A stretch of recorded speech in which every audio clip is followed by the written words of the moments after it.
We are discussing that loophole that may have come up that would qualify RFK to join the debates. Now, Will and I last night had the opportunity as members of the press to attend an RFK night of comedy at the historic Ryman Auditorium. This featured some of the biggest names in comedy. I mean, look, you can like them or not like them. It's just the truth. Headliners were Russell Brand. Okay, that's who headlined the night. You had Jim Brewer, whose friend who's on Jingle Smells. You may remember him back from then from SNL. You had Rob Schneider. You had Steve Byrne. Incredible night of comedians. You also had some great music acts. Now, here's the part where I was going to tell you that it was one of the strangest experiences I've had in a political event.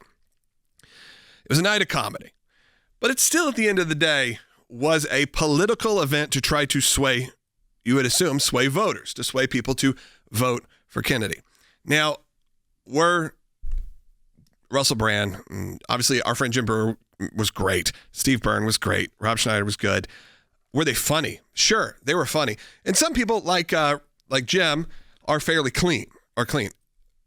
I've been to a lot of comedy shows in my life. This was the dirtiest comedy show I've ever been to, and it was a political fundraising event that put a weird taste in my mouth, especially because you looked around, and yes, majority were adults. But I think a lot of people brought kids, thought that this was a political event. There's nowhere where it said this is going to be an 18 and up, 21 and up style show. And every word was used. A lot of slurs were used. There was a lot of things thrown around. And look, I'm no prude, and I'm no prude to comedy.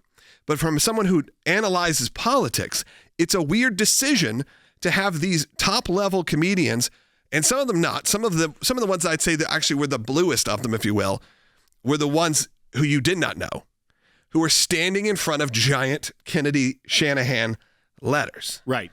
And also, so much to that point, even later in the night, when you had Russell Brand doing his very eloquent, if you watch him on Rumble, you know that he's very good with words, he's witty, he's clever. Oh, yeah. But he made a joke that was fairly off color, pretty dirty, and then he heard someone's baby in the audience, and he said, "No one told me there would be babies here. I wouldn't have just said what I said." Yeah. And meanwhile, it felt like a PR nightmare for a campaign manager of having this event that all of the optics, press were invited. Yeah. And it was the least polished show you'd want your presidential name attached to. Yes. And here's the crazy part. Okay, this is when it went a little off the rails, and I can actually sympathize a little with RFK. He goes up, so he's very late. They tell us very early, before the show starts, they say, hey, he has had a family medical emergency. His nephew, who has a lot of special needs, a lot of issues, had a medical emergency in Florida. He is down there. He is going to make it, but it's going to be a late night. So, we got there at 6. Kennedy doesn't hit the stage till well after 10, close to 11. Maybe even after 11. The stage at 11. At 11 o'clock at night. He goes up, he makes his speech, and you'd think you'd get like a political speech.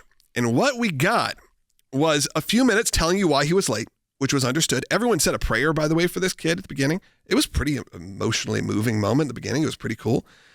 And then he thanked the comedians. And then did he go to policy? Did he start talking about why you should be voting for him? No. He decided to tell a dirty joke that he said his wife would not allow him to say, but she wasn't here, so he was going to say it. And it ended with pretty explicit language. And then said, thank you, good night. It was so strange. It was the strangest thing I've ever seen in terms of politics. Again, no disrespect to the comedians that were involved. I think the comedians, a lot of them, had great acts, very funny stuff. There were some jokes we've been already repeating because they were some really funny stuff. So I'm not throwing shade. I'm not even throwing shade at people who are supportive of RFK.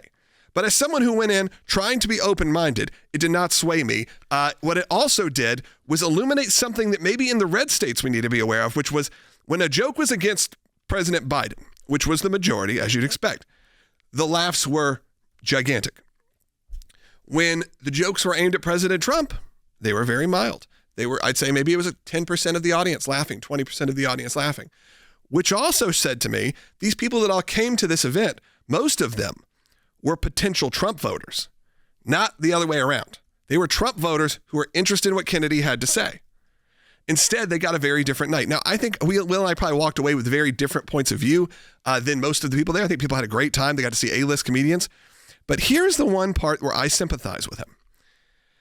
A good portion of the video content they showed, and even Russell Brand, read off, kind of quotes and headlines from different major news sources, the legacy media, as they say, about how crazy he is and about how horrible of a campaign it is and all of these things and all the lies that they've spread about his campaign. And I'm like, that's pretty normal. That's what you do. So I get home last night. I'm like, well, it's 12:30 at night. My kids and my family are asleep, but I'm still wired from this bizarre evening. I was like, I want to see what's on social media. And I go to X and I just start searching for people that were talking about it. I wanted to see their reaction. And I came across a X post from a writer and a writer from the Nashville scene, which here is like it's an alt-weekly newspaper. Yeah. That's pop culture, local events. You get it in for free. They normally have a political section. And they're usually very liberal. Okay, I don't think there's anything wrong with saying that. I pull up some of these posts and I can tell that RFK is right. They do lie about him. And they lie about him with all mouths, no even caveat. I'll read you some of the things he said. Again, they're not even that egregious. You could have gone after a lot of the content that was said at this event. But instead, what they put on there was, presidential candidate RFK Jr. is a no-show 2 hours into his rally in Nashville. And then put that the press was notified he was going to no-show and that the crowd was notified he was no-show. Did that happen? No. What happened was, before the event went on, they went on and said his special needs nephew had a medical emergency. He is going to make it, but it's going to be very late. Let's all pray for him. But the media spun it as he doesn't care about you. He's a no-show. He's crazy. Followed up with, it's true. Look, they were giving people time. You could tell they were stretching, waiting for him. But we were all a little forgiving, knowing the situation at hand.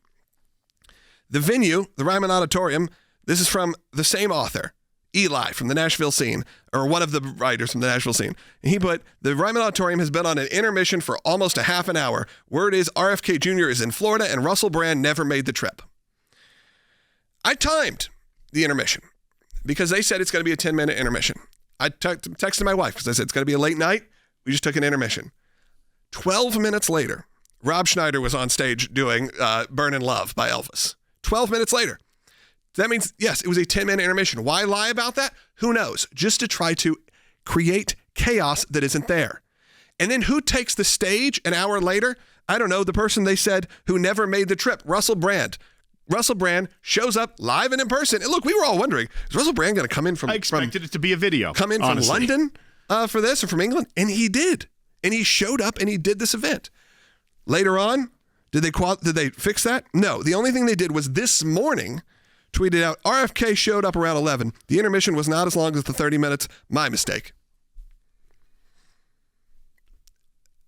So here's the deal. You could actually go to that political event. You could have sat there the 7 hours we did, have real analysis on, do I think this was the right move for someone at RFK's stature right now to try to win over voters? And I just gave you a reason why I think there were some mistakes at that night. There was some fun stuff. Look, we're always honored to be invited as media. It's nice, but we're not going to lie to you. But instead of doing that, they decided to create a fake narrative to just discredit the guy when all they were honest. Up front, he is going to be late because here's why. It was absurd.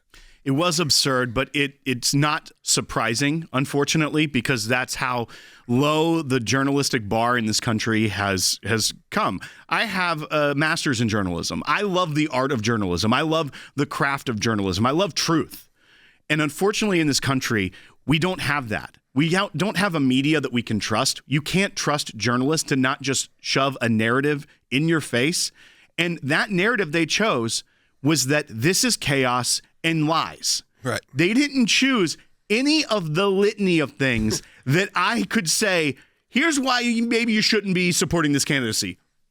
Bad PR, crazy optics. Never talked policy. Yeah, never. It's like, I don't think this maybe this is a setup campaign. But instead, they went with lies instead of just reporting what they saw. Right. And that's where it does strike a chord with people that support someone like RFK Jr. and many conservatives that have been dealing with this for decades, lies from the media about what they believe and who they are. And so they help him in a way, because instead of reporting on a chaotic event, they lie about it. And then people like us can tell you they're lying to you. Yeah, and we have to expose that. We have to be part of that breaking of that legacy media. And the ACLJ is part of that. Sure, we have our legal cases in court. Sure, we're out there supporting what's going on in Israel and all that goes with that, from the smallest to the biggest lawsuits. But also, we have to take on and take down legacy media in ways that no one else will. You need to support the work of the ACLJ right now. I'm going to encourage you to become an ACLJ champion. That's someone who decides to be a monthly supporter of the organization. So go to aclj.org/champions. Over 21,000 have. Be the next one.